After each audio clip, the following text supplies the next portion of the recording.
एक गांव में कालू नाम का गरीब कौवा रहता था। उसके गांव में गरीबी छाई हुई थी और उन्हें अपने गुजारे के लिए यहाँ वहाँ मजदूरी का काम करना पड़ता था। अपने गांव वालों की हालत पर कालू को बहुत दुख होता था। फिर एक दिन कालू कौवे को भूतिया टूनी चिड़िया की आत्मा के बारे में पता चलता है, जो बहुत दयालु थी। मुझे भूतिया चिड़िया की आत्मा से जाकर मदद मांगनी चाहिए। अब वही मेरे गांव की गरीबी दूर कर सकती है। उसके बाद कालू भूतिया टूनी चिड़िया की आत्मा के पास जाता है। भूतिया टूनी चिड़िया की आत्मा, मैंने सुना है आप हमेशा परेशान पक्षियों की मदद करती हो। मेरे गांव के पक्षी बहुत गरीब हैं। मैं उनकी गरीबी दूर करना चाहता हूँ, इसलिए मैं आपके पास मदद मांगने आया हूँ। देखो, मैं तुम्हारे गांव वालों की गरीबी दूर कर सकती हूँ, लेकिन उससे पहले तुम्हें परीक्षा देनी होगी। अगर तुम मेरी परीक्षा में खरे उतरे तो मैं तुम्हारी मदद जरूर करूँगी। तुम मेरे घर पर नौकर का काम करना होगा। जब मैं तुम्हारे काम से खुश हो जाऊंगी, तब मैं तुम्हें एक दिन के लिए अपनी जादू छड़ी दूंगी। इसके इस्तेमाल करते ही तुम अपने साथ साथ अपने गाँव वालों की गरीबी भी दूर कर सकते हो। बोलो, तुम्हें मंजूर है? हाँ हाँ भूतिया चिड़िया की आत्मा, मुझे आपकी शर्त मंजूर है। फिर उस दिन से कालू भूतिया चिड़िया की आत्मा के घर पर नौकर का काम करने लगता है। देखते ही देखते 6 महीने बीत जाते हैं। आज मुझे काम करते हुए 6 महीने हो गए, लेकिन भूतिया टूनी चिड़िया की आत्मा ने अभी तक मुझे जादुई छड़ी नहीं दी। पता नहीं मुझे और कितने दिन यहाँ काम करना पड़ेगा। फिर एक दिन कालू काम खत्म करके अपने घर की ओर जा रहा था। तभी रास्ते में उसे चिड़िया रोती दिखाई देती है। उस चिड़िया की गोद में एक बच्चा था। अरे क्या हुआ? तुम इस तरह दुखी होकर क्यों रो रही हो? मेरे बच्चे के शरीर में खून की कमी हो गई है। डॉक्टर ने कहा है इसे खून देना पड़ेगा, लेकिन खून खरीदने के लिए मेरे पास पैसे नहीं है। दूसरी तरफ मेरा खून भी मेरे बच्चे के साथ मेल नहीं खा रहा। अगर मेरे बच्चे को जल्दी खून नहीं मिला तो इसकी मौत हो जाएगी। फिर कालू से अस्पताल ले जाता है और उसे अपना खून दे देता है। फिर अगले ही पल वो अपने असली रूप में आ जाती है। ये सब मेरी माया थी कालू। तुम्हें परखने के लिए मैंने ये सब किया था। मैं तुम्हारी दयालु भावना देखकर बहुत खुश हुई। अब मैं तुम्हें एक दिन के लिए अपनी जादू छड़ी दे रही हूँ, लेकिन कल इसी समय तुम मुझे मेरी जादू छड़ी वापस कर देना। जादू छड़ी पाकर कालू बहुत खुश हो जाता है। अब मैं इस जादू छड़ी का इस्तेमाल करके गांव वालों में ढेर सारे नोटों की बारिश कर दूंगा। उसके बाद सभी गांव वाले अमीर बन जाएंगे।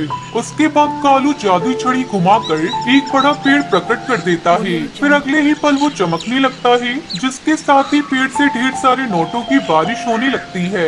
ये नजारा देख सभी गांव वाले खुशी से उछल पड़ते हैं। उसके बाद सभी गांव वाले नोट इकट्ठा करके अपने अपने घर ले जाते हैं। दूसरी तरफ कालू वहाँ से जा रहा होता है, तभी एक बार उसे पकड़ लेता है। देख कालू, अगर तुझे अपनी जान प्यारी है ना, तो चुपचाप ये जादुई छड़ी हमारे हवाले कर दे, वरना मैं तुझे जान से मार दूंगा।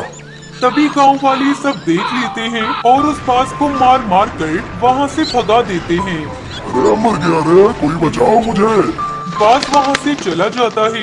उसके बाद कालू भूतिया टूनी चिड़िया की आत्मा के घर जाकर उसे उसकी छड़ी लौटा देता है। इस तरह सब कुछ ठीक हो जाता है। फिर गांव वाले खुशी खुशी अपना जीवन बिताने लगते हैं। रात के अंधेरे में जंगल की तरफ एक छोटी बच्ची जिसका नाम टुनटुनी था, वो रोते हुए अपनी माँ को पुकार रही थी कि तभी कालू कौवा और टुन्नू चिड़ा दोनों गुंडों की नजर उस पर पड़ती है। कालू भैया देख तो, वो बच्ची रो रही है, क्यों ना चलकर हम उसे चुप करवाएं?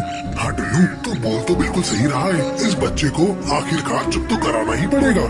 वो दोनों इतना कहकर उस बच्ची की तरफ उसे मारने जाते हैं। तभी वहाँ पर एक भूतिया टूनी चिड़िया की आत्मा उनके सामने आ जाती है। इतनी हिम्मत तो यहाँ पर गरीब बच्ची को सताया। रुक, मैं तुझे नहीं छोड़ूंगी। आज तो मैं तुम दोनों का खात्मा करके ही रहूंगी, चाहे कुछ भी हो जाए। इतना कहकर वो भूतिया टूनी चिड़िया की आत्मा उन दोनों को अपने जादू से हवा में उड़ा देती है और अपनी शक्तियों से उन्हें मार देती है। जिसके बाद भूतिया टूनी चिड़िया की आत्मा बच्ची से बोलती है, अरे बेटा, तुम इस तरह इतनी रात को यहाँ पर क्यों रो रही हो? आंटी जी, मेरी माँ खो गई है। वो मुझे मिल नहीं रही है, पता नहीं कहाँ चली गई। तभी भूतिया टूनी चिड़िया की आत्मा अपनी शक्तियों से देखती है कि उसकी माँ का एक्सीडेंट हो गया है और उसकी माँ मर गई है। बेटा तुम चिंता मत करो, आज से तुम्हारा ख्याल मैं रखूंगी। इतना कहकर भूतिया टूनी चिड़िया की आत्मा उसको उठाकर अपनी गुफा में ले आती है, जहाँ उसे वो खूब अच्छा अच्छा खाना देती है। उस खाने को खाकर टुनटुनी अपना पेट भर लेती है। इस तरह भूतिया टूनी चिड़िया की आत्मा टुनटुनी का ख्याल रखने लगती है। ऐसे ही काफी दिन गुजर जाते हैं। एक बार की बात है, टुनटुनी जंगल में खेल रही थी, तभी उस बच्ची के ऊपर कड़कनाथ सेठ की नजर पड़ती है। अरे देख, यही बच्ची है ना जिसकी वजह से हमने अपने दोनों भाइयों को खोया था। अब मैं इस बच्ची को जिंदा नहीं छोड़ूंगा। हाँ भैया, तुम बिल्कुल सही बोल रहे हो, लेकिन हम इस बच्चे को कुछ नहीं कर सकते, क्योंकि मैंने सुना है इस बच्चे की देखभाल कोई आम पक्षी नहीं बल्कि भूतिया चिड़िया की आत्मा करती है। अरे उस भूतिया टूनी चिड़िया की आत्मा का भी इलाज है मेरे पास। मेरी नजरों में एक तांत्रिक है। हम इस बच्चे को उठाकर तांत्रिक के पास ले जाते हैं, जिसके बाद हम इस बच्चे को मार भी देंगे और वो भूतिया टूनी चिड़िया की आत्मा हमारा कुछ भी नहीं बिगाड़ पाएगी। इतना कहकर वो दोनों टुनटुनी को उठाकर एक तांत्रिक बाबा के पास ले जाते हैं। जब ये बात भूतिया टूनी चिड़िया की आत्मा को पता चलती है, तब वो उस बच्ची को सूंघते हुए तांत्रिक की गुफा में पहुंच जाती है। भूतिया टूनी चिड़िया की आत्मा, तुम कौन हो और तुम इन दोनों भाइयों के पीछे क्यों पड़ी हो? तुमने इसके दो भाइयों को पहले ही मार दिया है, आखिर तुम ऐसा क्यों कर रही हो? तांत्रिक तू हमारे बीच में मत आ, अगर तू आया तो तू भी मारा जाएगा। तू नहीं जानता कि इन दोनों ने क्या किया है। तो बता भूतिया चिड़िया की आत्मा, मैं जानना चाहता हूँ कि इन दोनों पक्षियों ने तेरा क्या बिगाड़ा है? ये कोई मामूली पक्षी नहीं है, बल्कि गुंडे हैं और इनके दो गुंडे भाई ने इस बच्ची के ऊपर पहले ही हमला करने की कोशिश की, लेकिन उसको मैंने मार दिया। अब उसी का बदला लेने के लिए ये यहाँ पर आए हैं। मुझे कैद करवा कर ये इस बच्ची को भी नहीं छोड़ेंगे। तभी कड़कनाथ सेठ चाकू उठाता है और टुनटुनी को मारने वाला होता है। तभी भूतिया टूनी चिड़िया की आत्मा अपनी शक्तियों से कड़कनाथ सेठ और हरी तोता को जलाकर राख कर देती है और उन दोनों की मौत हो जाती है। देखिए तांत्रिक तो इन पक्षी का साथ दे रहा था, अब इन पक्षियों की कितनी भयानक मौत हुई है। लेकिन तुम यहाँ पर पक्षियों को ऐसे क्यों मार रही हो?